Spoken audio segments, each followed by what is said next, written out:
वागीशार्यस्य वदने लक्ष्मीर्यस्य च वक्षसि यस्यास्ते हृदये संवित् तं नृसिंहमहं भजे।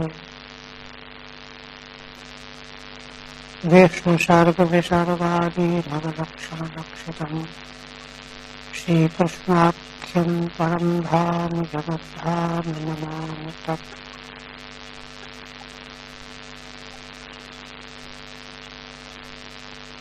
श्रीमद्भागवत के द्वितीय स्कंद के प्रथम अध्याय में भगवान सुखदेव जी ने महाराज परीक्षित के प्रश्न के समाधान में धारणा की महिमा बताई। धारणा के ही विकृत होने पर मन समाहित नहीं हो पाता, क्योंकि धारणा के गड़बड़ होने से ध्यान भी गड़बड़ होगा और धारणा ध्यान के गड़बड़ होने से समाधि भी गड़बड़ होगी। नदी का उद्गम यदि गंगोत्री में यदि कूड़ा करकट फेंक दिया जाए तो वह बहते बहते मैदान में आ जाएगा। इसलिए साधना के मार्ग में धारणा का बहुत अधिक महत्व है। संसारी प्राणी प्रायः संसार के पदार्थों में, विषयों में, वस्तुओं में, व्यक्तियों में चिपके रहते हैं। उनकी सारी मनोवृत्ति लौकिक होती है। उसके जगह पर भगवान के स्थूल स्वरूप में धारणा का उपदेश दिया भगवान सुखदेव। असल में जिसको संसार समझा जा रहा है यह हमारी भ्रांति है। यह तो भगवान का विग्रह है, भगवान का स्वरूप है। सारा बंधन, सारी मुसीबत भगवान को न पहचानने से। साधना का सार ही यही है, जो हमारी भ्रामक दृष्टि, भ्रम दृष्टि, विपरीत दृष्टि, असत दृष्टि है, वह निवृत्त होकर के सद दृष्टि प्राप्त हो। तो किस प्रकार से भगवान का स्थूल देह विग्रह समग्र ब्रह्मांड है, उसका सांगोपांग निरूपण किया गया। धारणा के विषय यद्यपि परमेश्वर है, परमात्मा है, नित्य शुद्ध बुद्ध मुक्त, किंतु परमेश्वर की पहचान जीव को एकाएक तो हो नहीं सकती। एकाएक क्यों नहीं हो सकती? क्योंकि उसकी दृष्टि का कांच बिगड़ा हुआ है। वह तो संसार को देख रहा होता है, मलिन दृष्टि है। इसलिए उसको निवृत्त करके जब शुद्ध दृष्टि प्राप्त करेगा, शुद्ध दृष्टि प्राप्त होने पर तब भगवान का दर्शन प्राप्त होगा। शुद्ध दृष्टि क्या है? तो शास्त्र कहते हैं कि यह सारा विश्व ब्रह्मांड भगवान का स्वरूप है। भगवान विराट, भगवान का स्थूल विग्रह। और जैसे हमारे स्थूल शरीर के भीतर जीवात्मा रूप से हम लोग हैं और जीवात्मा के अंतर्गत अंतर्यामी रूप से भगवान है, वैसे ही समष्टि ब्रह्मांड में विराट स्थूल भगवान का विग्रह, इसके भीतर अनंत प्राणियों के जो चेतनाएं हैं, जीवात्माएं हैं, वे भी इसी के भीतर हैं।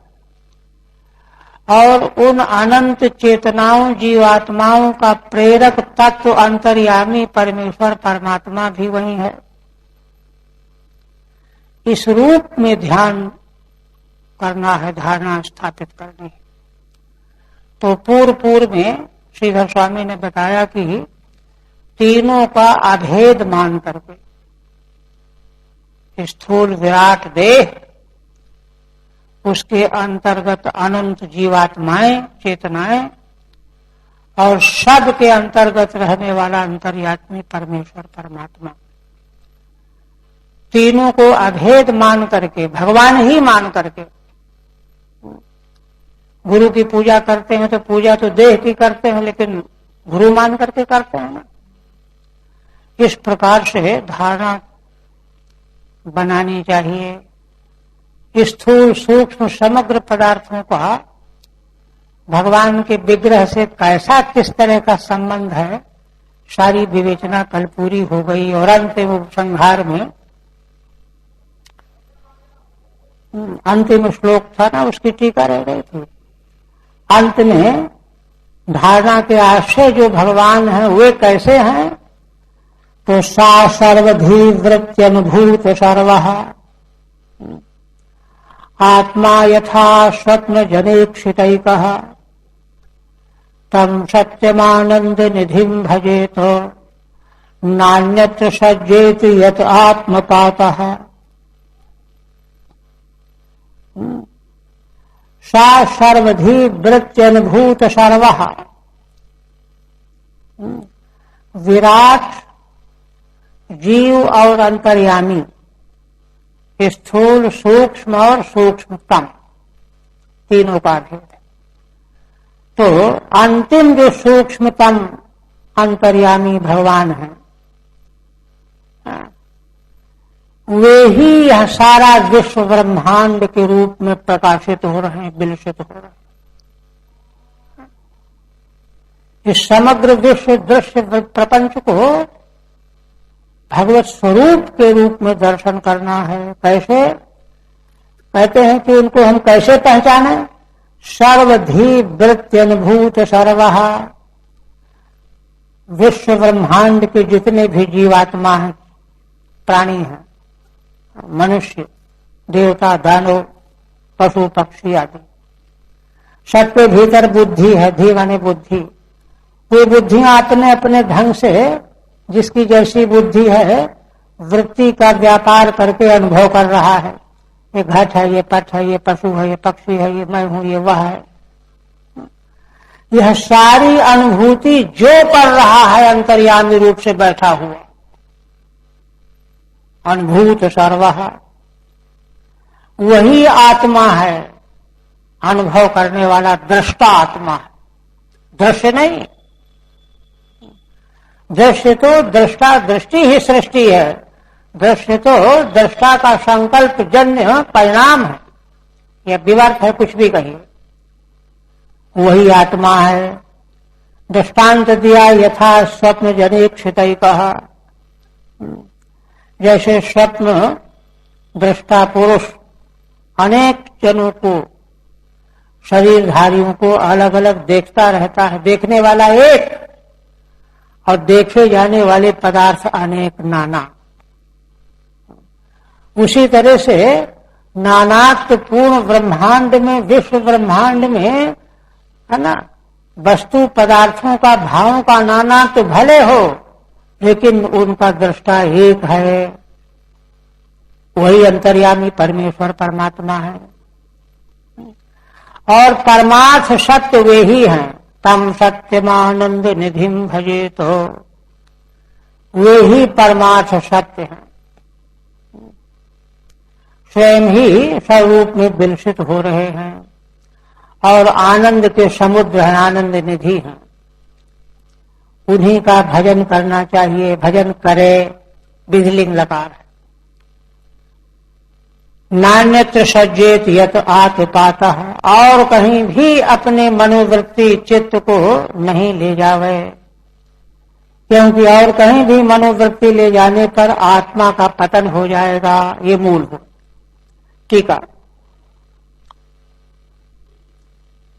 तदेवं चित्त स्थैर्यार्थम, श्रीधर स्वामी कहते हैं 39वीं की टीका में कि पूर्वोक्त प्रकार से चित्त को स्थिर करने के लिए, क्योंकि चित्त को बताया ना कि वह रजोगुण से विक्षिप्त हो जाता है, तमोगुण से विमूढ़ हो जाता है। उसको स्थिर करने के लिए, विक्षिप्त और विमूढ़ता से बचाने के लिए विराट देह, जीव और ईश्वर तीसरा, ईश्वराणाम अभेदेन उपासना मुक्तम, एक मान करके उपासना करो।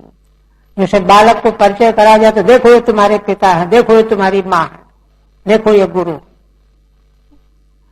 तो गुरु तो पितृत्व तो एक अतीन्द्रिय वस्तु है, किंतु उसका परिचय विग्रह में कराया जाता है। वैसे ही अभेदेन उपासना मुक्तम।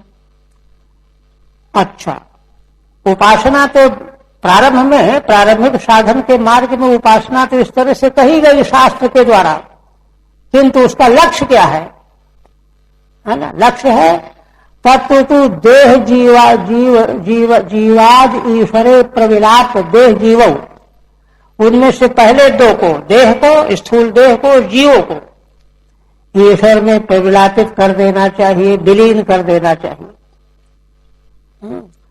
सायोधेय, और जिसने विलीन कर दिया देह को और जीव को, वह ईश्वर अंतर्यामी परमात्मा ही ध्येय है। मन का वही ध्येय है। सायोधेय ही तो निर्धारित, यही निर्धारण इस श्लोक के द्वारा, अंतिम श्लोक के द्वारा किया गया है। सा इति सर्वेषां धी वृत्ति भी अनुभूतम, हम जितने भी हम आप ये वो सर्वदेश सर्वकाल के प्राणियों के द्वारा जो बुद्धि की वृत्ति से अनुभव किया जाता है, अपने अपने ढंग से अनुभव कर रहे हैं। अनुभूतम सर्वम येन, वह अनुभव करने वाला जो है कर्ता, अनुभव करता, यहाँ कर्ता में तृतीया है। अनुभूतम येन सह एक एव सर्वांतर, वह अखंड एक सर्वांतर अंतर्यामी तत्व है, वही अनुभव कर रहा है। सर्वांतर है और वही हमारा आत्मा है। हम आत्मा से बहते हुए हैं, भूले हुए हैं, भटके हुए हैं, आत्मा को जान नहीं रहे हैं। और भागवतकार की मुक्ति क्या है? मुक्तिर्हित्वा अन्यथा रूपम स्वरूपेण व्यवस्थिति ही। जो हमने अन्यथा रूप को अपना रूप भ्रम से समझ रखा है, हम देह हैं, हम ये हैं, हम ये हैं, हम ये हैं, ये अन्यथा रूपत्व ही तो बंधन है, संसार है। इसको हित्वा माने त्याग करके स्वरूपेण व्यवस्थिति ही, हमारा जो वास्तविक पारमार्थिक स्वरूप है उसमें व्यवस्थित हो जाना ही मुक्ति है, भागवत की मुक्ति। तो वही कहते हैं कि वही एक एव सर्वांतर आत्मा,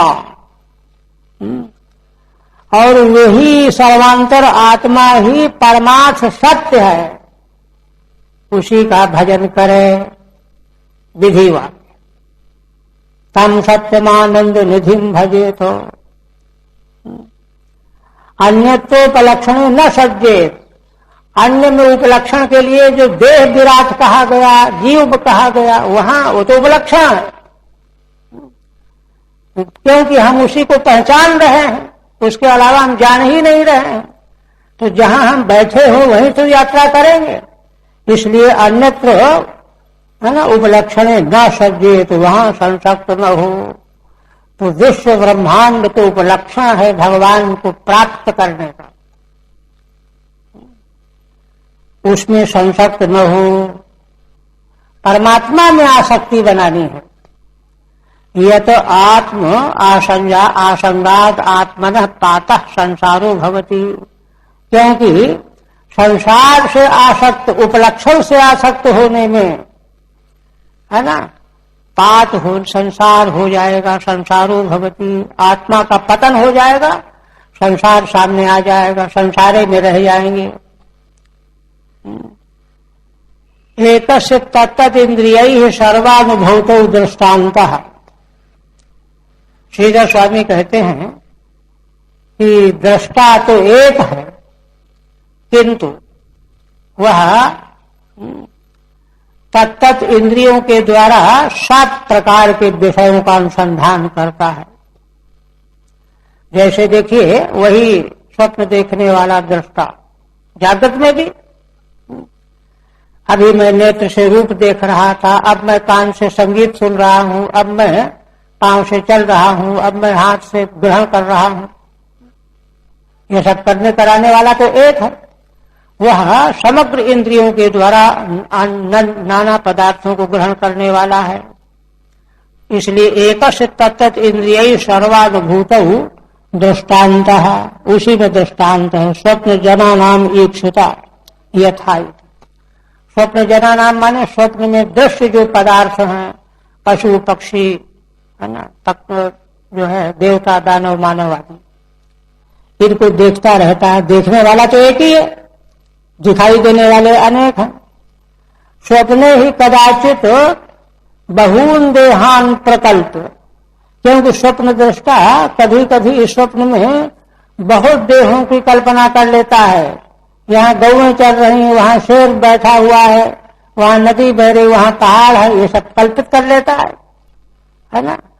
प्रकल्प जीवस तत्तदिंद्रिय सर्वम पश्यति, वह जीवात्मा ही नाना कल्पना करके सब कुछ देखता रहता है। तो कल्पना करने वाला देखने वाला तो एक ही हुआ, तद्वत उसी प्रकार से। और यह देखने लगने से ही वह उसी के बंधन में पड़ जाता है। तो कहते हैं इस तरह से तो फिर ईश्वर बंधन पड़ जाएगा, क्योंकि वह भी तो दृष्टा बताया आपने। तो उत्तर देते हैं ईश्वर सेतु विद्या शक्तित्वान न बंध। देखता तो ईश्वर दृष्टा तो है, किंतु विद्या शक्ति से संपन्न बने रहने के कारण से उसको बंधन नहीं होता। वो तो नित्य मुक्त रहता है, नित्य शुद्ध बुद्ध मुक्त। योग वासिष्ठ में एक प्रकरण में निरूपण किया गया है, ब्रह्मा क्या है। संसार को बनाने वाले ब्रह्मा का स्वरूप वहां बताया गया है समष्टि मन। वहां दृष्टांत दिया गया है कि एक अनंत जल राशि वाला महारव समुद्र, अनंत जल राशि है, कोई थाह नहीं जिसका, शांत भरा हुआ है। उसमें जैसे कोई एक लहर उठ जाती है, वैसे ही अनंत परमेश्वर में, ब्रह्म में, परमात्मा में समष्टि मन की लहर पैदा होती है। वही ब्रह्मा का स्वरूप है। और वे ब्रह्मा लहर के रूप में समष्टि मन है ना, समष्टि मन ब्रह्मा का रूप है। तो समष्टि मन जो ब्रह्मा रूप है योग वासिष्ठ के अनुसार, और वह जो जो स्वप्न देखता रहता है, कल्पना करता रहता है, उसके भीतर के सारे जीव व्यष्टि मन के द्वारा वही वही सोचते रहते हैं, कल्पना करते रहते हैं। तो मूल कल्पना का अधिष्ठान ब्रह्मा समष्टि मन है। और वह समष्टि मन अनंत परमात्मा की ही एक तरंग है। इसलिए सारा दारो मदार उस अनंत परमेश्वर परमात्मा सर्वाधिष्ठान में है। वहां दृष्टि ले जानी चाहिए। वहां दृष्टि ले जाने से आसक्ति नहीं होगी, बंधन नहीं होगा, आत्मपतन नहीं होगा।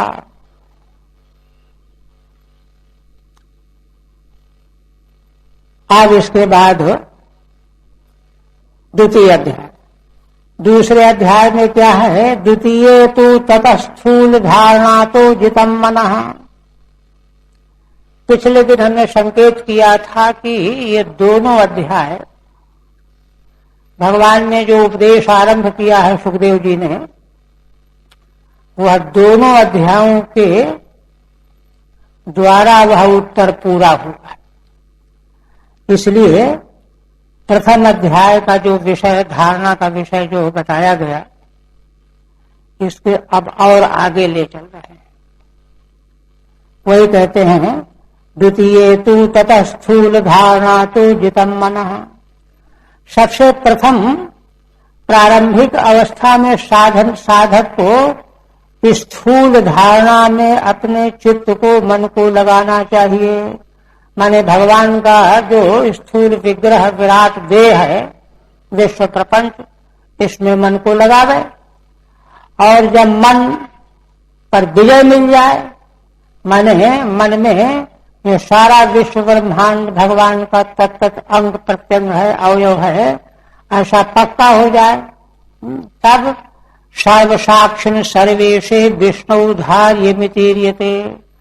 इसके बाद इतना अभ्यास जब खूब पक्का हो जाए, तब इसके बाद फिर सर्वसाक्षी जो सर्वज्ञ परमेश्वर परमात्मा जो भगवान विष्णु कहे जाते हैं, उनमें फिर अपने मन को अवधारित करना चाहिए।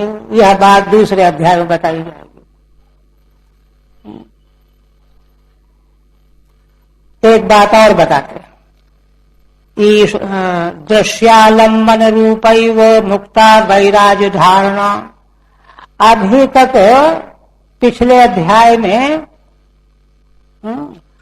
दृश्य रूप से विश्व जो है, दृश्य रूप से भगवान का जो देह है, वह हमने मन का आलंबन बनाया, वहां धारणा स्थिर की। तो दृश्य रूपी आलंबन रूप धारणा हुई ना, यह वह क्या है? वैराग्य धारणा। वैराग्य धारणा माने विराट देह के भीतर जो भगवान है, उनकी धारणा।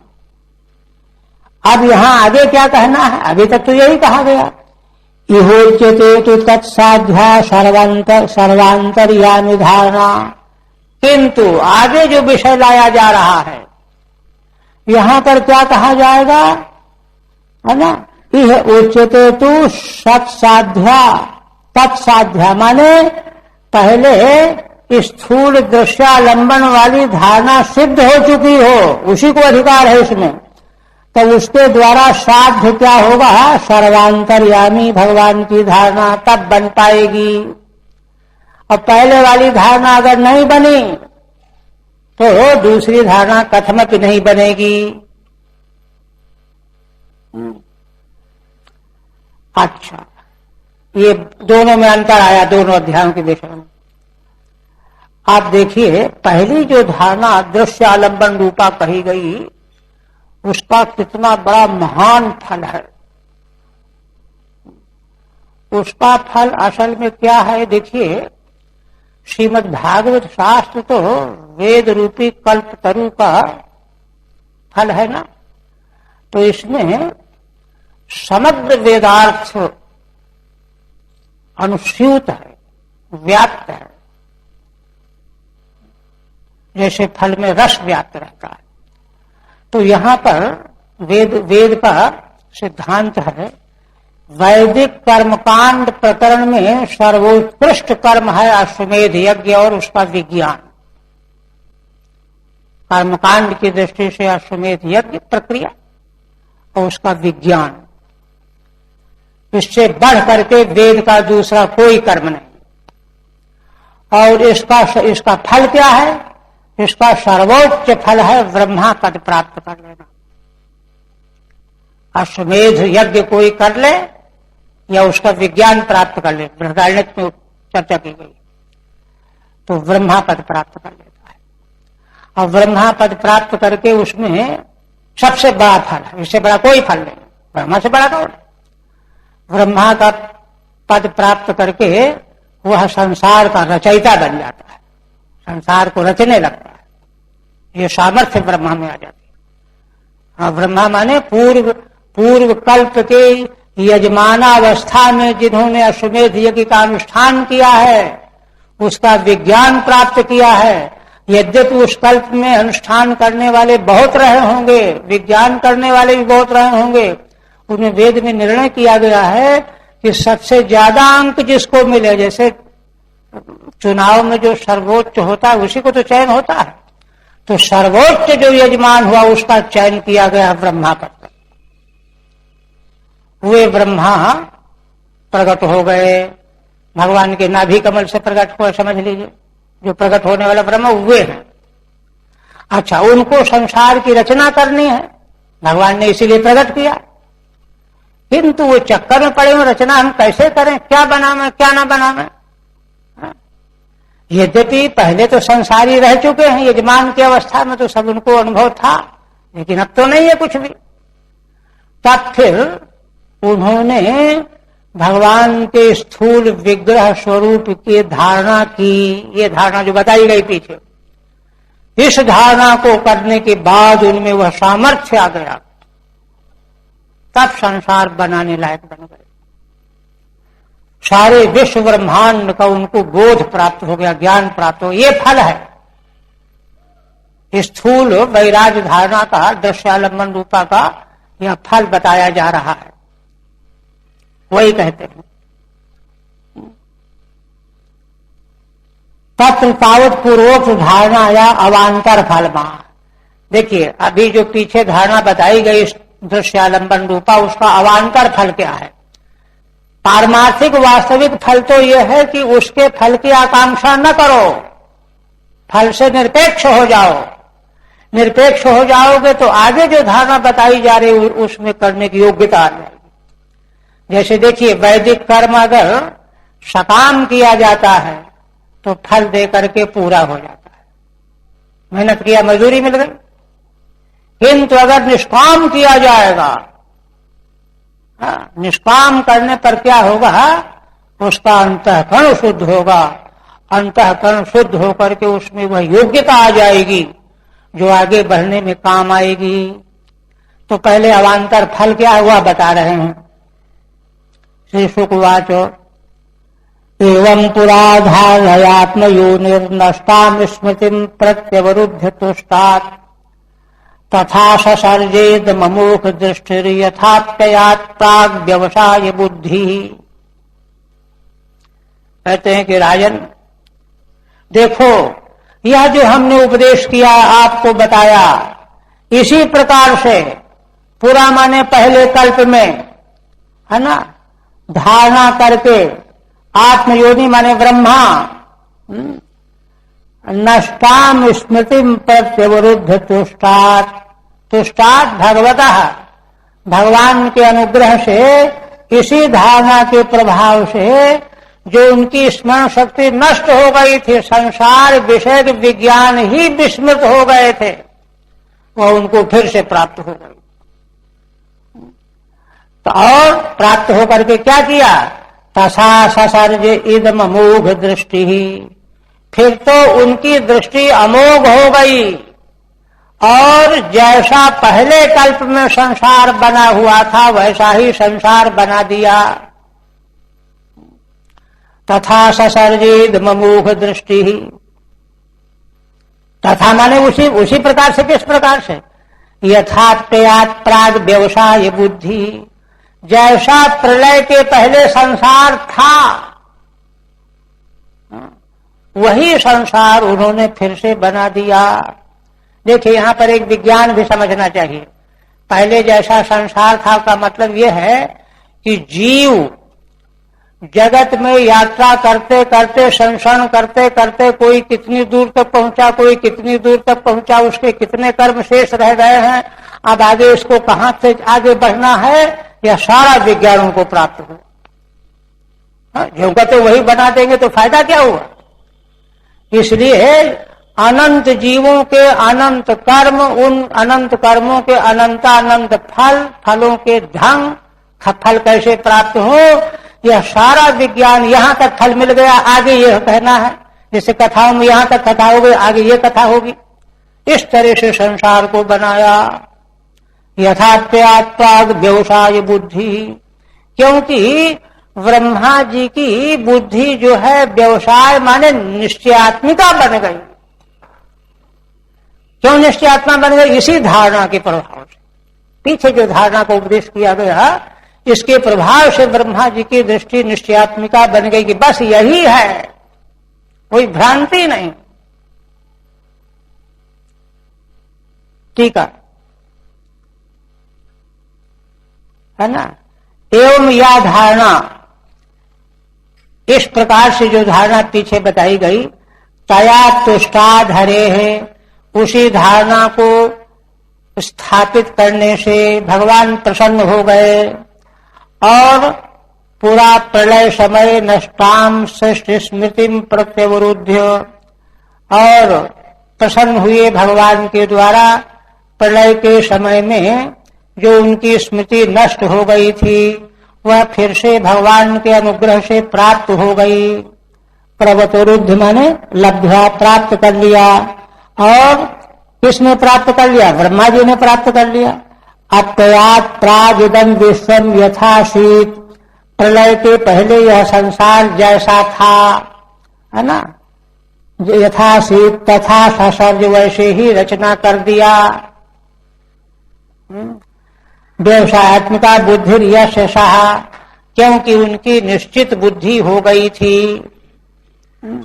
अतएव अमोघा दृष्टि यस्य, इसीलिए ब्रह्मा जी की बुद्धि अमोघ थी। अमोघ का मतलब होता है, देखिए, कि जो संकल्प करे तुरंत वैसे ही हो जाए। जीव के संकल्प रोज टूटते रहते हैं, नष्ट होते रहते हैं, बदलते भी रहते हैं और बिगड़ते भी रहते हैं और नष्ट होते रहते हैं। बाई चांस कोई संकल्प जीव का भगवान के अनुग्रह से सफल होता है, किंतु ब्रह्मा की अमोघ दृष्टि थी, इसलिए आतस्तया धारणया विश्व सृष्टि सामर्थ्यम भवती। फल क्या निकला? विश्व की सृष्टि का सामर्थ्य प्राप्त हो जाता है साधक को, योगी को।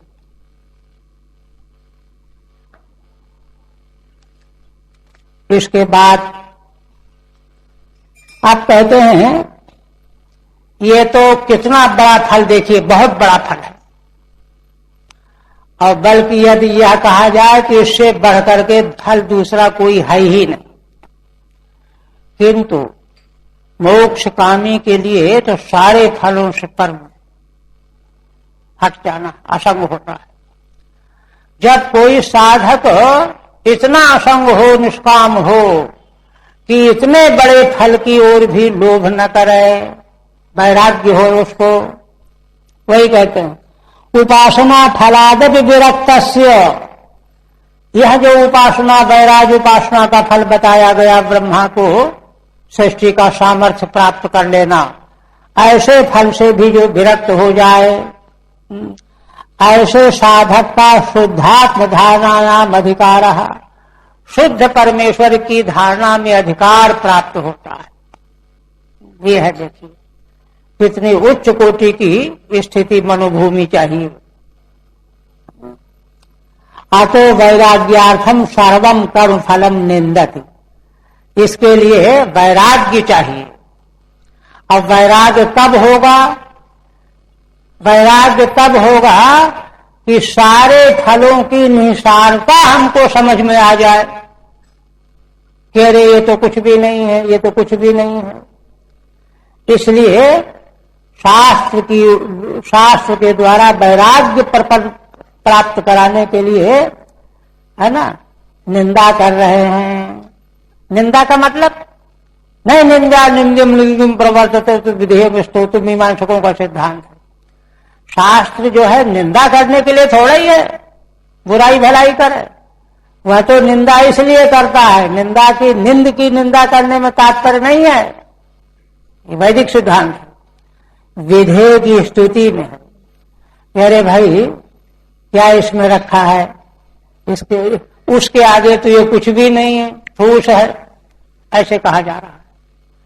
तो उसकी महिमा बताना है, इसको फूस करके इसकी आलोचना नहीं करना है। ये रहस्य है शास्त्र का। इसलिए शास्त्र में जहां कहीं निंदावाचक वचन मिलते हैं उनको लेकर के चिढ़ना से मूर्खों में चिढ़ पैदा हो जाती है कि गोस्वामी जी ने जो है ये कर दिया, वो कर दिया, शूद्र की जो है अपकीर्ति कर दी, निंदा कर दी। ऐसा थोड़ा ही है, वो तो शास्त्रीय सिद्धांत है भाई। तो इसलिए कहते हैं कि वैराग्य के लिए निंदा की जा रही है। इनमें क्या रखा है कि इनमें पड़े हुए हो? क्या कहते हैं? साद्दस्य ही ब्रह्मण एष पंथा यन्नामभिर्ध्यायत धीर पार्थैः परिभ्रमं तत्र न विंध्य तीर्थान मायामयी वासनया शयानः। भगवान सुखदेव जी देखिए कितना बड़ा अनुग्रह कर रहे हैं, क्या कह रहे हैं, समझा रहे हैं। बिना हार्दिक अनुग्रह के इस तरह का उपदेश प्रकट नहीं होता। कहते हैं कि राजन देखो, शाब्दस्य ब्रह्मणः, ब्रह्म माने वेद। देखिए ब्रह्म शब्द का वेद अर्थ है, ब्रह्म परमात्मा का वाचक तो है ही। तो परमात्मा का ज्ञान कराने वाला, साधन बताने वाला शास्त्र भी ब्रह्म है, वही नाम उसका। तो वह ब्रह्म जो वेद है वह शब्द रूप है ना, शब्द राशि ही तो वेद है। तो शब्द राशि रूप जो वेद है, भाई देखो उसका पंथा माने उसका मार्ग उपदेश, लोगों को, संसार के जीवों के कल्याण का उपदेश जब वेद करते हैं। और जानते हो महाराज जी हमारे करपात्री जी कहा करते थे कि श्रुति वचन, श्रुति भगवती, भगवती श्रुति कहते थे, मातृ सत हित सुनी। सैकड़ों माताओं के समान हित चाहने वाली है श्रुति जीव का। संसार की मां कितना हित चाहती है संतान का, उसकी अपेक्षा है मातृ सत हित सुनी भगवती श्रुति। वैसे ही आचार्यगण तो कहते हैं कि श्रुति जो है क्या कहती है, कहती है यह तो मार्ग है। क्या मार्ग है? यह नाम धीर ध्यायत धीर पार्थैहि। क्योंकि देखो हम जीवों की, मनुष्यों की बुद्धि नाम और अर्थों में फंसी हुई है ना। नाम और अर्थ, नाम रूप जिसको कहते हैं, ये है कुछ नहीं, अपार्थ है, मिथ्या है। किंतु हमारी बुद्धि उन्हीं में फंसी हुई है। ये स्वर्ग है, ये अमुक है, ये अमुक है, ये अमुक है, ये शब्द है, स्पर्श है, रूप है, रस है, गंध है। इसलिए क्या होता है, माने जो पदार्थ है नहीं उसी के नाम अर्थ को बुद्धि सोचती रहती है संसारी जीवों की, और सोच करके आसक्त हो जाती, आसक्त होकर के उनको पाने के लिए दौड़ती रहती। परिभ्रमं तत्र न विंध्य तीर्थान। और बुद्धि जब इन पदार्थों को सोचती है, ध्यान करती है, आसक्ति पैदा कर देती है, मन दौड़ पड़ता है, इंद्रियों को लगा देता है, चलो पकड़ो, ग्रहण करो, किंतु मिलता अंत में कुछ भी नहीं। परिभ्रमं तत्र न विंध्य तीर्थान, कुछ नहीं मिलता।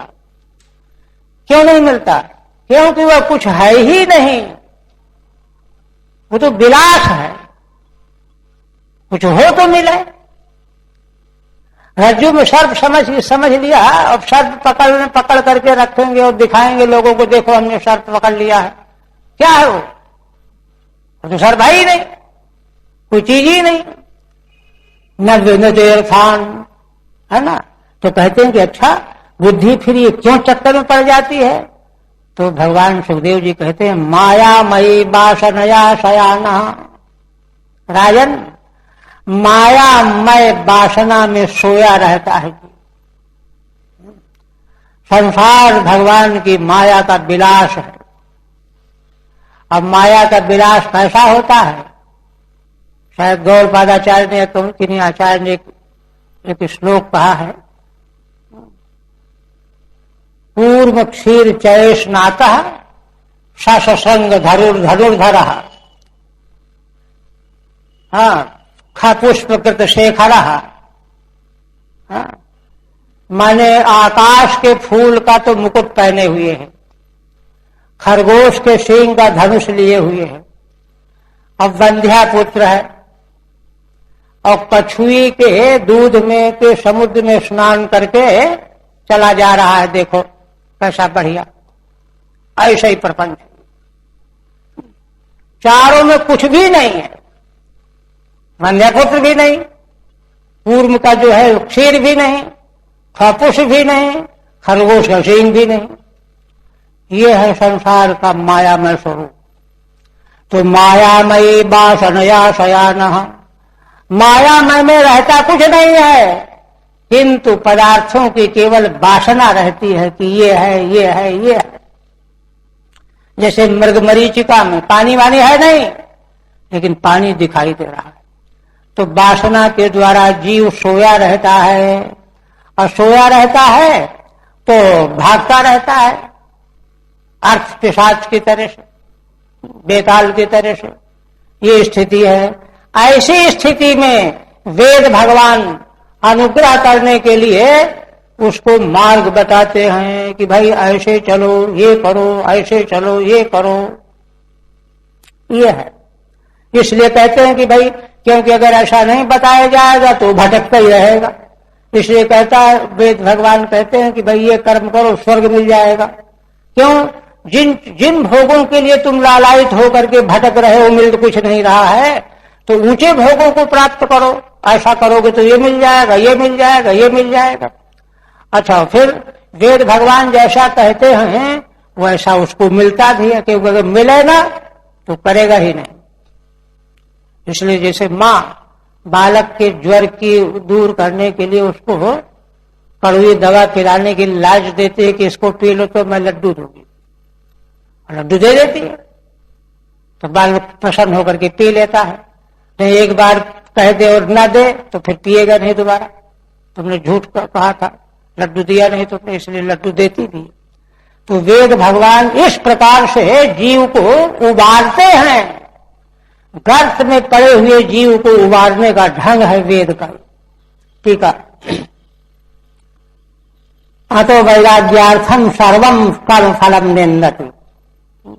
वैराग्य, समस्त फलों से वैराग्य हो, उसका आगे कहे जाने वाली जो अंतर्यामी धारणा, साक्षी ईश्वर की धारणा है, उसमें अधिकार मिलेगा और तभी सफल हो पाएगा। इसलिए है ना, कहते हैं शाब्दम माने शब्दमयम, वेद जो है शब्दमय है। ब्रह्म वेद तस् एष पंथा, उस वेद का यह मार्ग है, रास्ता है, ढंग है। क्या? कर्म फल बोधक प्रकार, वे कर्मों को फल बताता रहता है। फल नहीं बताएंगे तो आदमी सुन करके अनसुना कर देगा। क्यों करें, क्या मिलेगा, ऐसा क्यों करें, वैसा क्यों करें। लोग पूछते ना कि भाई सूर्य को जल देते हो तो क्या सूर्य को मिल जाता है क्या? सूर्य तो बहुत दूर है। प्रश्न करते हैं, सर करते हैं लोग। तो कहते हैं कि बोध प्रकार तो सब क्या कहते हैं, अथ शून्य ही रहे स्वर्गादि नाम भी। स्वर्गादि नाम जिनके रखे गए हैं वहां है नहीं कुछ, अर्थ शून्य है। नाम भी साधक से धीर ध्यायति, साधक की बुद्धि सोचती है। वेद भगवान कहते हैं कि स्वर्ग में ये सुख है, ये सुख है, ये आनंद है, ऐसे रहने को मिलेगा। ध्यान करने लगता है। तद इच्छाम करोति, और वह इच्छा करने लगता है कि अब तो हम स्वर्ग जाएंगे, स्वर्ग पकड़ेंगे, स्वर्ग पाएंगे, चलो यत्न करो, करो यज्ञ। अपार्थत्व मेवा, किंतु वह स्वर्ग प्राप्त तो होता है लेकिन वहां मिलता कुछ नहीं है। अपार्थ, अपार्थ माने व्यर्थ। तत्र मायामय पथि सुखमिति वासनया शयानः, असल में माया के प्रपंच जात में यहाँ सुख वहां सुख, इससे सुख उससे सुख, ऐसा सुख वैसा सुख, यह है कुछ नहीं। किंतु माया में मार्ग में है ना, सुख की भ्रांति से जैसे रेत की चमकती हुई रेत को पानी समझ करके दौड़ता है हिरण मृग। वासनया शयानः, है ना, स्वप्नान पश्यन्नि, वो स्वप्न दर्शन की तरह से उन चीजों को देख रहा है। अच्छा ये चीज मिल गई, वो चीज मिल गई। परिभ्रमण अर्थान न विन्दति, भटकता रहता है किंतु कुछ भी अर्थ उसको प्राप्त नहीं होता, क्योंकि वह कुछ है ही नहीं। देखिए कितनी बड़ी बात ये गांठ बांधने की है। लोक लोकांतर के फलों की सारी उपलब्धि को जो है इस तरह से समझना है नहीं कुछ। योग वासिष्ठ में एक जगह काकभूषण जी ने वशिष्ठ जी भगवान श्री राम को उपदेश करते हुए कहते हैं कि मैं जो है एक बार उड़ते हुए कौन से ब्रह्मांड में गया, वहां काकभूषण जी मिले तो उनकी आयु बड़ी लंबी थी, उन्होंने मेरा बड़ा स्वागत सम्मान किया, बहुत आदर किया वशिष्ठ जी का। कहा कि ब्रह्मांड में ऐसा ब्राह्मण मैंने नहीं देखा आज तक, ऐसा कहा। तो वशिष्ठ जी ने उनसे प्रश्न किया कई तरह के, तो बताया उन्होंने। कहा कि ब्राह्मण आप तो सर्वज्ञ हैं, जानते हैं, लेकिन आपको मैं इसलिए बता रहा हूं कि इससे लोक का बड़ा कल्याण होगा। मैं इतने कल्पों तक जो है संसार को देखता चला आ रहा हूं, इतने प्रलय मेरे सामने हो गए, इतने ब्रह्मा मेरे सामने हो गए। और कहा कि ब्रह्मण एक कल्प में तो मैंने देखा कि ये सारी पृथ्वी तांबे की थी, दूसरे कल्प मैंने देखा कि ये सारी पृथ्वी सोने की थी, ये था वो था। एक कल्प में देखा कि आकाश में 100 सूर्य एक साथ प्रकाश कर रहे हैं, एक कल्प मैंने देखा कि एक भी सूर्य नहीं है त्रिलोकी में। तब प्रकाश कहां से, प्रकाश की व्यवस्था कैसे चलती थी, ये सब बड़ा विशाल वर्णन किया है, किंतु वह सब है कुछ नहीं। इस तरह से इसको अवधारित करना है। तो कहते हैं अपार तत्व मायामय शयान है ना, अर्थान विंदती तत्तलोकम प्राप्तोपि, तत्त लोक को प्राप्त तो कर लेता है वेद के साधन के अनुसार, निर्वध्यम सुखम न लभते इत्यर्थ है। ओष की बूंद चाटने जैसा सुख मिला, निर्वध्य सुख। निर्वध्य सुख किसको कहते हैं, विशुद्ध सुख। विशुद्ध सुख किसको कहते हैं, जिसको पाने के बाद फिर सुख की आकांक्षा ही खत्म हो जाए। लोक लोकांतरों के फल रूप में प्राप्त होने वाले जितने भी सुख हैं वे सब एक सीमा तक, विराम नहीं होता। इसे निर्वध्यम सुखम न लभते इत्यर्थः। अच्छा देखिए, भगवान सुखदेव जी वैराग्य की बात महाराज परीक्षित को समझा रहे हैं, परीक्षित जी के माध्यम से हम लोग भी समझ रहे हैं। तभी तो कहते फिर क्या करना चाहिए, सारे कर्म फलों को त्याग कर देना चाहिए। तब सर्वथा कर्म फल त्यागे सदैव देह पाता स्यात्। अब सब कुछ हम कर्म फल त्याग के बैठ जाएंगे तो उससे देह ही नष्ट हो जाएगा। साधन क्या करेंगे, मोक्ष की ओर जाने का उपाय कैसे करेंगे, फल तो छोड़ बैठे। इत्याशंका, या आशंका करके कहते कहते नहीं, सुनो समझो, शास्त्र जो है किस तरह से समझाता है, बालक को फुसलाने की तरह से। अतः कविर्नाम सुयावदर्थ स्याद प्रमत्तो व्यवसाय बुद्धि सिद्धेन्यथार्थे नयते तत्र परिश्रमं तत्व समीक्षमाणः। कहते हैं कि देखो, इसलिए अस्मात् कारणात्, कवि माने विचारशील विवेकी। वेद में तो कवि शब्द का त्रिकाल दृष्टा अर्थ होता है, वैदिक शब्द। नामसु यावदर्थ, नाम रूप आदि संसार में यावदर्थ माने जितना प्रयोजन है, अत्यावश्यकता है, शरीर रक्षा के लिए अन्न, शरीर ढकने के लिए वस्त्र, यही आवश्यकता है, अत्यंत आवश्यकता है। यावदर्थ स्यात् माने जितने कम से कम वस्तुओं से काम चल जाए, यह साधन अपनावे। और अप्रमत्तः, प्रमाद रहित होकर के पूर्वोक्त बात जो कही गई है ना, करने की, सिद्धांत की, उसमें प्रमाद रहित होकर के लग जाए। व्यवसाय बुद्धि, व्यवसाय बुद्धि माने व्यवसायात्मिका बुद्धि। इस बुद्धि की भगवान ने श्रीमद् भगवद गीता में बड़ी प्रशंसा की। बुद्धि दो तरह की है ना, व्यवसायात्मिका बुद्धि और वासनात्मिका बुद्धि। जर्मनी के एक बहुत उच्च कोटि के दार्शनिक इमैनुअल कांट थे, उन्होंने इन दोनों प्रकार की बुद्धियों के संबंध में एक एक ग्रंथ लिखा है, दोनों बुद्धियों के बारे में। तो दोनों बुद्धियों में व्यवसायत्मिका बुद्धि जो है, शुद्ध बुद्धि में ही परमार्थ का निश्चय होता है। अशुद्ध बुद्धि में अशुद्धि है क्या? अशुद्धि माने संसार की वासनाएं, यही तो उसको गंदा किए रहती हैं। तो अशुद्ध बुद्धि में उच्च कोटि का ज्ञान अगर सामने आता भी है तो गंदगी में उलझ के रह जाता है, पकड़ में नहीं आता, उपेक्षा कर देता है, प्रमाद कर देता है व्यक्ति। हाँ हाँ हो गया, समझ गए, बस वासनाएं उसको उड़ा ले जाती। उसी को भगवान कहते हैं श्रीमद् भगवद गीता के दूसरे अध्याय में, व्यवसायत्मिका बुद्धि रेके हे पूर्णनंदन, हे पूर्णनंदन अर्जुन। व्यवसायत्मिका बुद्धि माने निश्चयात्मिका बुद्धि एक होती है, और एक बुद्धि होकर के जब कोई मार्ग पकड़ा जाएगा तब जाकर के वह रास्ता मिलेगा उसको, राजमार्ग पे चल पाएगा। बहुशाखा हिदंताश्च, जो अव्यवसायी लोग हैं कोई निश्चय नहीं है, जो मन में आया, जो कल्पना में है वही कर रहे हैं, वही सोच रहे हैं, वही समझ रहे हैं, वही मान रहे हैं, वही कर रहे हैं, स्वेच्छाचार। तो बहुशाखा हिदंताश्च, उनकी बहुत शाखा है। वो कभी जो है बाइबिल की बात करने लगेंगे, कभी जिंदा देवता की बात करने लगेंगे, निश्चयता ही नहीं है उनका। व्यवसायत्मिका बुद्धि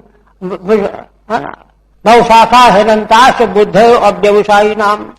इसलिए उसको कभी भी किसी जन्म में भी स्थिरता, साधन के प्रति स्थिरता आवेगी ही नहीं। इसलिए भगवान सुखदेव जी कहते हैं व्यवसाय बुद्धि निश्चयात्मिका बुद्धि वाला हो। साफ है बिल्कुल। सिद्धे नथार्थे नयते तत्र। तो पहले तो भगवान सुखदेव जी कहते हैं कि जितने से भाई निर्वाह हो जाए, प्राणों की रक्षा हो जाए, अन्न जल, थोड़ा बहुत कपड़ा, फूस फास की छाया, ये हो। और कहते हैं कि देखे इतना यत्न करने में कोई बुराई नहीं है, तप है।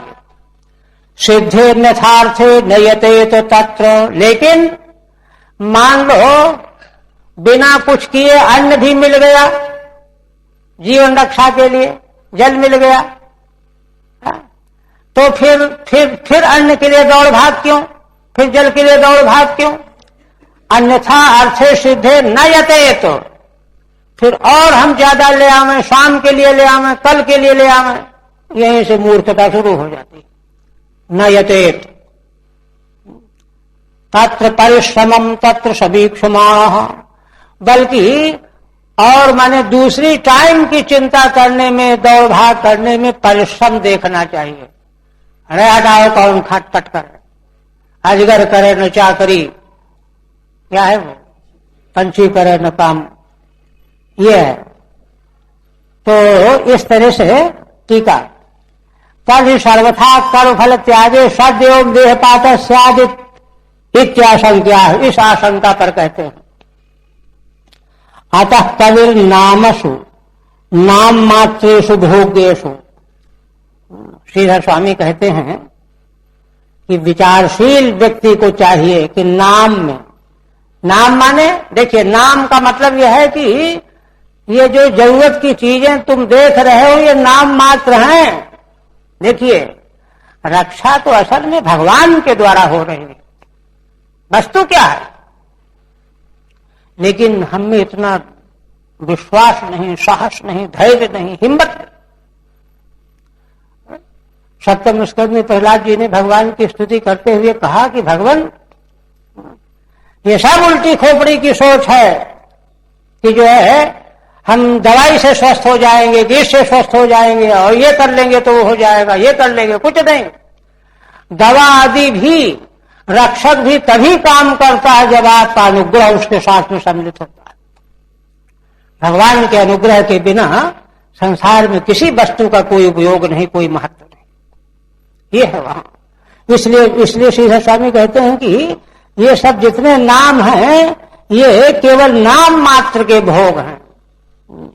भोग्येषु यावता अर्थेन अर्थो देह निर्वाहो, जितने अर्थ से, वस्तु से देह का निर्वाह हो जाए, यस्य सा तथा भूत स्यात्, वैसा ही हो करके रहे, यहीं से साधन शुरू होगा। अप्रमत्तः तावन् मात्रेप्यनासक्त, अप्रमत्त का मतलब उतने मात्र में भी आसक्त न हो, तावन् मात्रेप्यनासक्त। देखिए इसीलिए देखिए चतुर्थाश्रमी के लिए धर्म शास्त्र में वर्णन किया गया है कि इतने दिन उतने दिन यहाँ वहाँ कितना कैसे रहे और किस तरह से भिक्षा ले माधुकरी, और बार बार नहीं किसी के यहाँ जाना, संकल्प करके नहीं जाना कि वहां जाएंगे तो अच्छा भोजन मिल जाएगा, ये सब कुछ नहीं, सब रोका। क्योंकि अगर इसको रोका नहीं जाएगा तो प्रमाद करेगा, वही आसक्ति बढ़ेगी, वही जो साधन उसका सब चौपट हो जाएगा, नष्ट हो जाएगा। इसलिए तावन् मात्रेप्यनासक्त है ना, जितना संपन्न हो रहा है उसमें भी अनासक्त ही रहे। ठीक है, हो गया ठीक है, न होता तो भी ठीक था, हो गया तो भी ठीक, बराबर रहे। व्यवसाय बुद्धि निश्चय बुद्धि, नेदम सुखमिति निश्चयवान, यही सब कुछ नहीं है, इसी के लिए जीवन नहीं है, यह निश्चय बनाए रखा। जीवन तो और के लिए है, सुख तो और है। तदापि तत्व तस्मिन् अर्थे अन्यथैव सिद्धे सति, उसमें भी कहते हैं कि उसमें भी उस अर्थ के अन्य प्रकार से सिद्ध हो जाने पर सति तत्र यत्ने परिश्रमम पश्यन् न यतेत, फिर और यत्न करने में परिश्रम देखता हुआ फिर उसके लिए यत्नशील न होगा। और कहते हैं अन्यथा सिद्धि कह रहे हैं कि देखो इतना भी अगर प्रवृत्त नहीं होगे, थोड़ा तो कह दिया ना, अनुमति दे दिया, लेकिन इतना भी अगर प्रवृत्त नहीं होगे तो भी डरने की बात नहीं है। क्यों? सत्यां क्षितौ किम कशिपो प्रयासैः बाहौ ससिद्धे हिमपर्हणैः किम सत्यंजलौ किम पुरुधान्न पात्र्या दिग्बल कलादौ सच किम दुकूलैः। असल में देखिए इसीलिए श्रीमद् भागवत को रस कहा गया है, और रस का पान जो है धीरे धीरे चूसने से होता है, दौड़ने से नहीं होता। तेरे सत्यां क्षितौ किम कशिपो प्रयासैः, कशिप माने पलंग, शयनागार। अरे पृथ्वी पड़ी हुई है, जहां चाहो सो जाओ, पलंग की क्या आवश्यकता है। अब बाहु ससिद्धे हुपर्हणैः किम, उपरहण माने तकिया, तकिया अगर चाहते हो तो तुम्हारे भुजाएं हैं, अपने रख लो सिर के नीचे, हो गई तकिया। बाहु ससिद्धे हुपर्हणैः किम सत्यंजलौ किम पुरुधान्न पात्र्या, अंजलि है भोजन और अन्न के लिए, अन्न और जल के लिए, नाना प्रकार के पात्रों की क्या आवश्यकता है। जल भोजन करने का पात्र और, शौचालय का पात्र और, आचमन का पात्र और, पूजा करने का पात्र और, ये सब व्यर्थ का प्रपंच है। पुरुधान्न पात्र्या दिग्बल कलादौ सच किम दुकूलैः, है ना।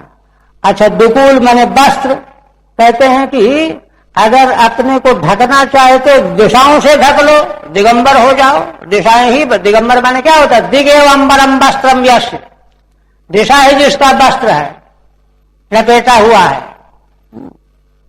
अथवा बलकल ओढ़ लो, लपेट लो। सच किम दुकूलैः, ठीक है। अन्यथा सिद्धि माह द्वाभ्याम, 2 श्लोकों से कह रहे हैं। कशिपो माने शय्याया, पृथ्वी खूब लंबी चौड़ी है, जितना चाहो करवट लो सो।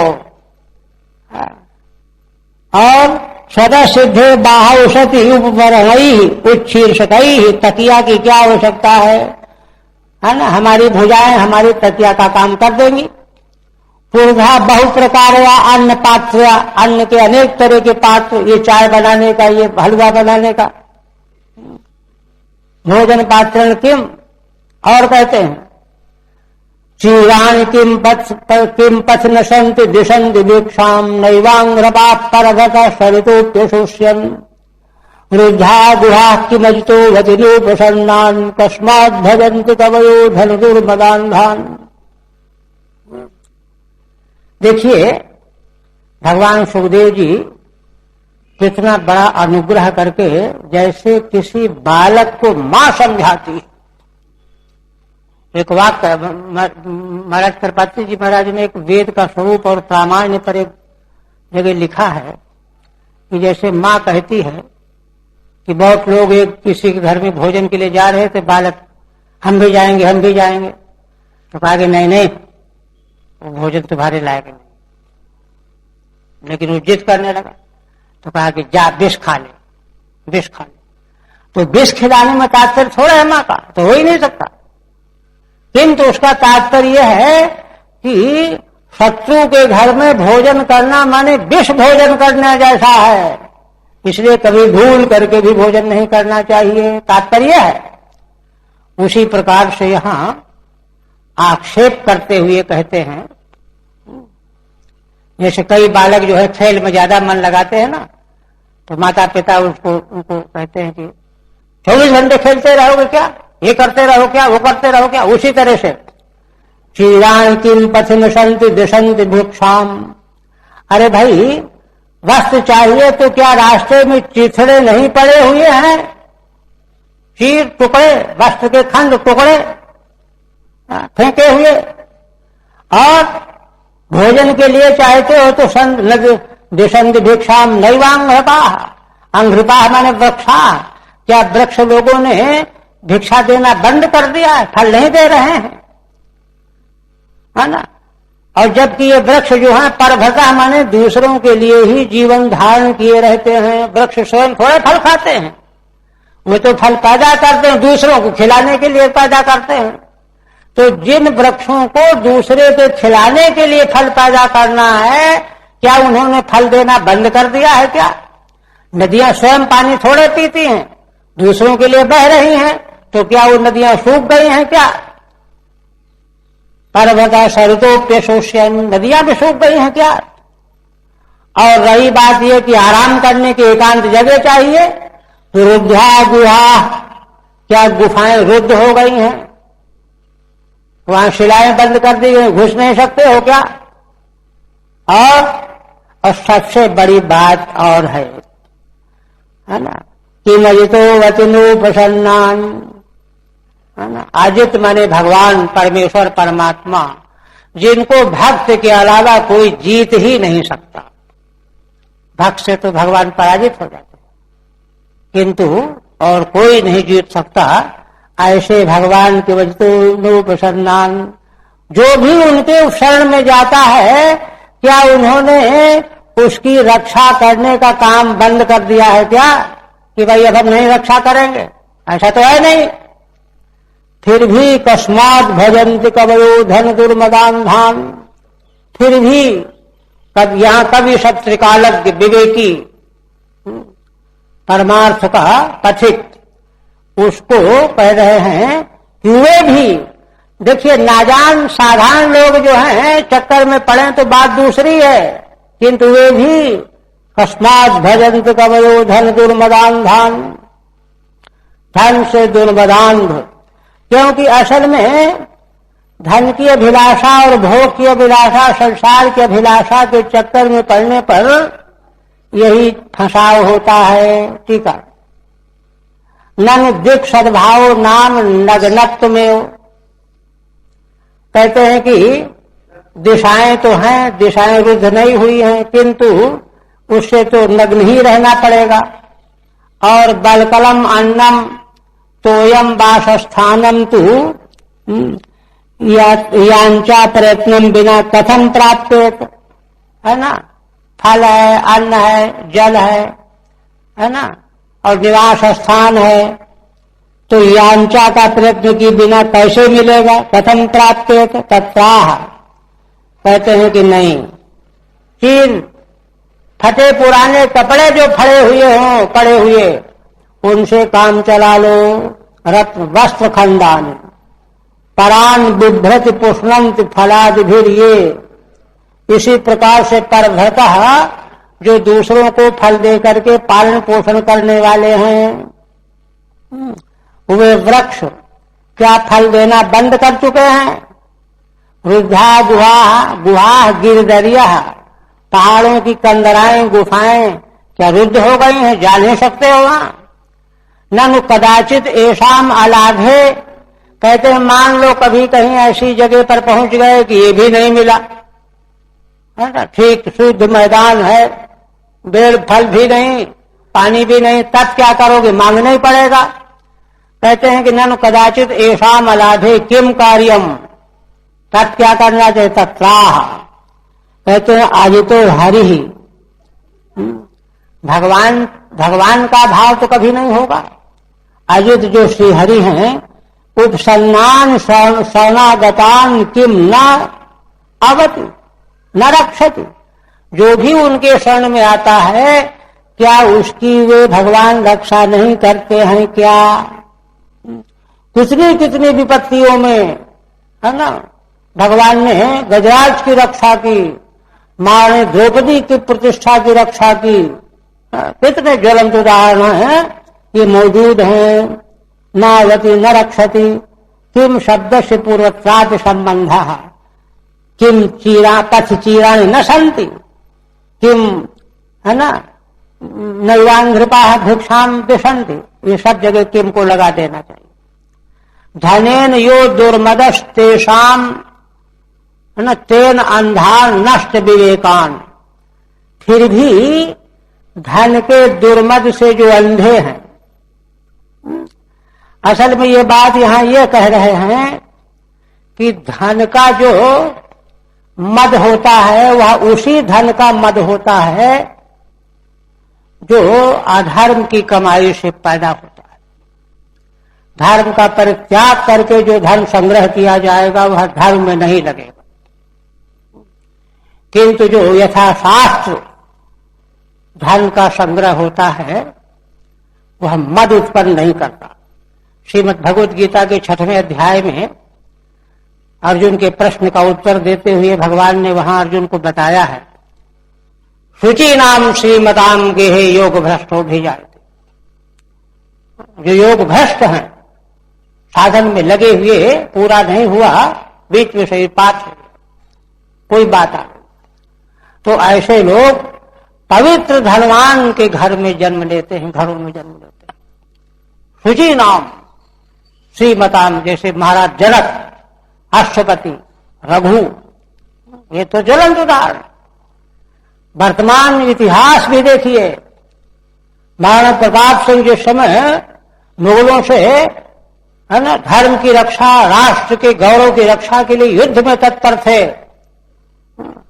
उस समय जो है उनके सामने ऐसी विपत्ति आई, साथ छोड़ करके जो है उनको जंगलों में जाना पड़ा, महीनों जंगलों में अज्ञात वास करना पड़ा बचाव के लिए। इसलिए नहीं कि मार डाले जाएंगे तो मरने से डरते थे, इसलिए कि संस्कृति को बचाना है, रक्षा करना है। रक्षा करने से, मरने से क्या हो, बचो, बच करके जो है नीति से काम लो और युक्ति से जो है उनका मुकाबला करो दुष्टों का, कि कोई अपना साथ देने वाला नहीं था। तब कहते भामाशाह नाम का एक वैश्य था, उसने महाराज से जाकर के महाराज प्रताप से भेंट की जंगल में और कहा कि मैं सारी संपत्ति अपनी दे रहा हूं, आप सेना संग्रह कीजिए और फिर युद्ध कीजिए, मुकाबला कीजिए। वही किया गया। तो इस तरह से समय समय पर जो है धर्मात्मा जो लोग होते हैं उनके द्वारा, किंतु जो लोग कहां कैसा धन लेना चाहिए, कहां नहीं लेना, इसका विचार ही नहीं करते। जब विचारे नहीं करते हैं तो उन्हीं का पतन होता है, उन्हीं का नाश होता है। असल में दान के संबंध में मनुस्मृति में बहुत विचार किया गया। धर्म के बारे में लोग सुनते नहीं, अपने आप कोई बताता नहीं, बताने वाले भी तो पता नहीं कितना जानते कितना नहीं जानते, पता नहीं कुछ। तो इसलिए ये कह रहे हैं कि कस्मात् भजन्ति कवयो धन दुर्मदान धान, इसलिए ठीक हो गई ना इसकी। आप कहते हैं अरे समय हो गया,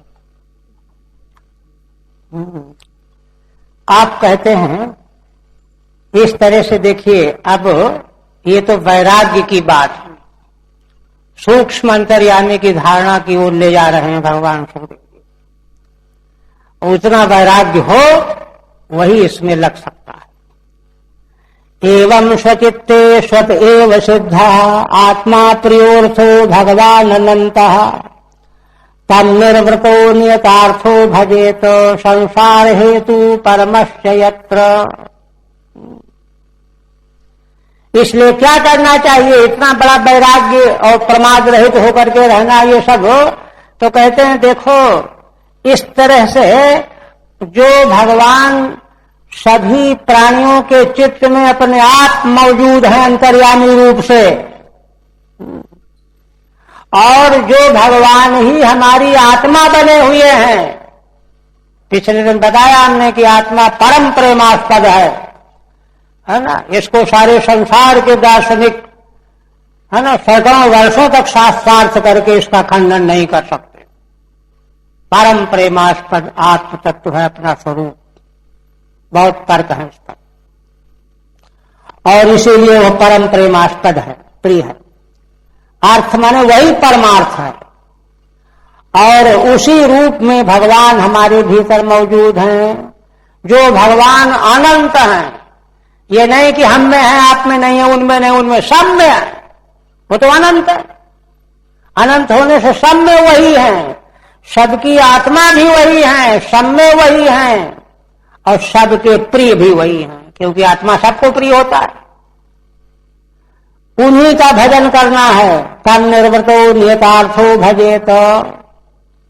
निर्वृत होकर के माने शांत चित्त होकर के, है ना, शांत चित्त होकर के उन भगवान का भजन करना चाहिए। नियतार्थ होकर के, नियतार्थ का मतलब होता है निश्चित तय करके, डामाडोल नहीं कि अच्छा थोड़े दिन करके देखते हैं फिर देखेंगे, ये नहीं है। नियतार्थो भजे तो संसार हेतु परमश्च यत्र। कहते हैं कि जब वहां पर व्यक्ति पहुंच जाता है, साधक, और उन भगवान के भजन में लग जाता है, तो वहीं पर संसार ही नहीं, संसार के हेतुओं का भी उपराम हो जाता है। संसार के हेतु क्या है? संसार के हेतु हैं जीवों की कामनाएं, वासनाएं, कर्म। अविद्या काम, भगवान शंकराचार्य अविद्या काम कर्म, इसी को संसार कहते हैं। अविद्या का अज्ञान, अज्ञान से कामना, कामना से कर्म, वासना, और उससे फिर जो है राग द्वेष। तो ये जो संसार के हेतु हैं, ये इनसे उपरामता हो जाएगी। ये सिद्धांत महाराज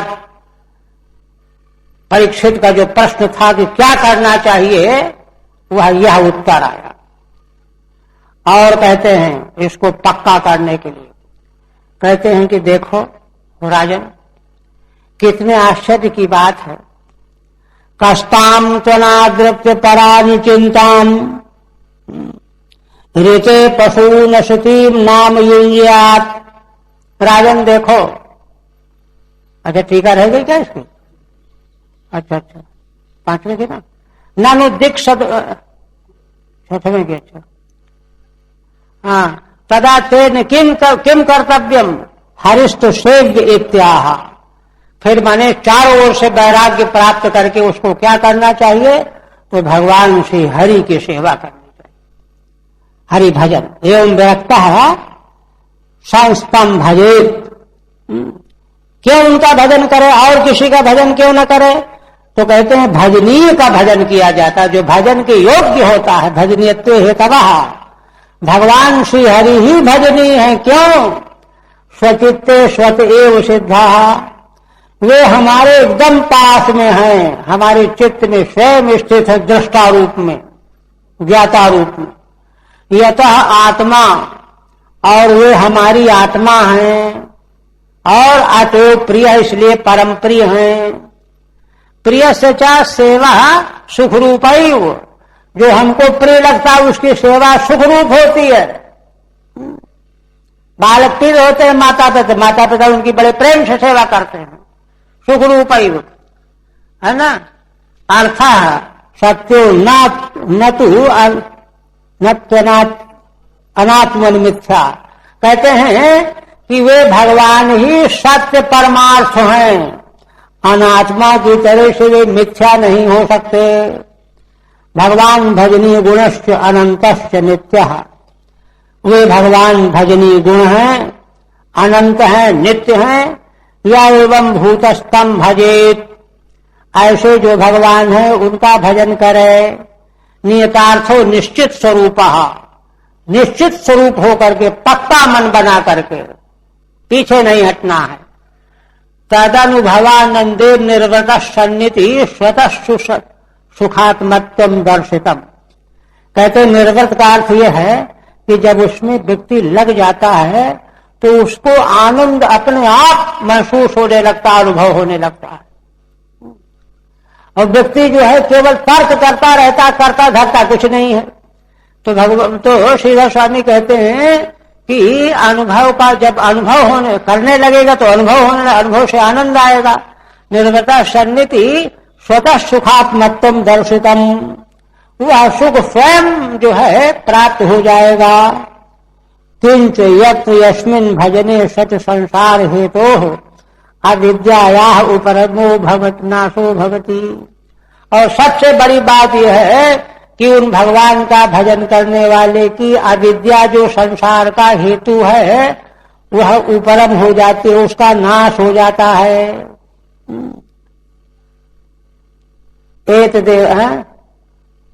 एक कर दें, एक कर देते हैं फिर कोई बात नहीं।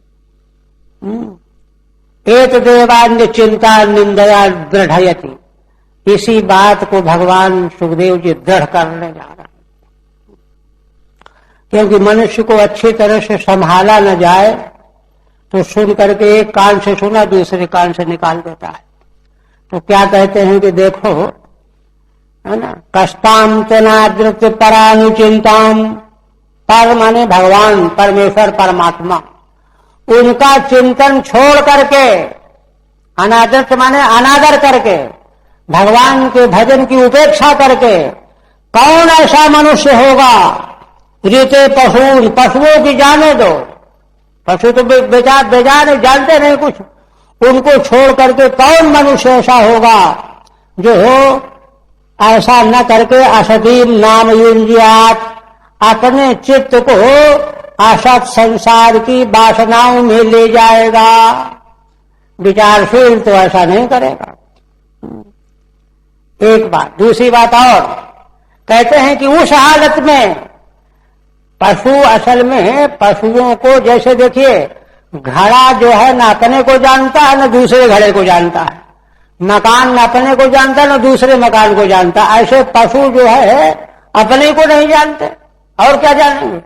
किंतु मनुष्य में जो मनुष्य की जो महिमा है उस मनुष्य के लिए धिक्कार दे रहे हैं। कहते हैं कि देखो अगर वह मनुष्य है फिर भी अगर भगवान का भजन न करके और अन्य वासनाओं के पीछे भाग रहा है तो उसके लिए चिंता व्यक्त कर रहे हैं, खेद व्यक्त कर रहे हैं। क्यों? पश्यंजनम पतितम वैतरण्याम, संसार के जितने प्राणी हैं ये भगवान के भजन से विरुद्ध विलग होकर के बैतरणी नदी में परे हुए हैं, तैर रहे हैं, डूब रहे हैं। कहते क्यों पड़े हुए हैं? कुछ गलती की होगी? तो कहते स्वकर्म जान परितापान जुषाणम, अरे भाई उन्होंने जैसे दुष्कर्म किए हैं उन्हीं कर्मों से उत्पन्न हुई जो उनके परिणाम, परिताप, विपाक जिसको कहते हैं, उसका फल भोग रहे हैं। इसी तरह से जो कोई मनुष्य होकर के भी भगवान का भजन नहीं करेगा, भगवान की ओर अपने मन को नहीं ले जाएगा, तो जो है उसकी यही हालत होगी, निंदित होगा वह।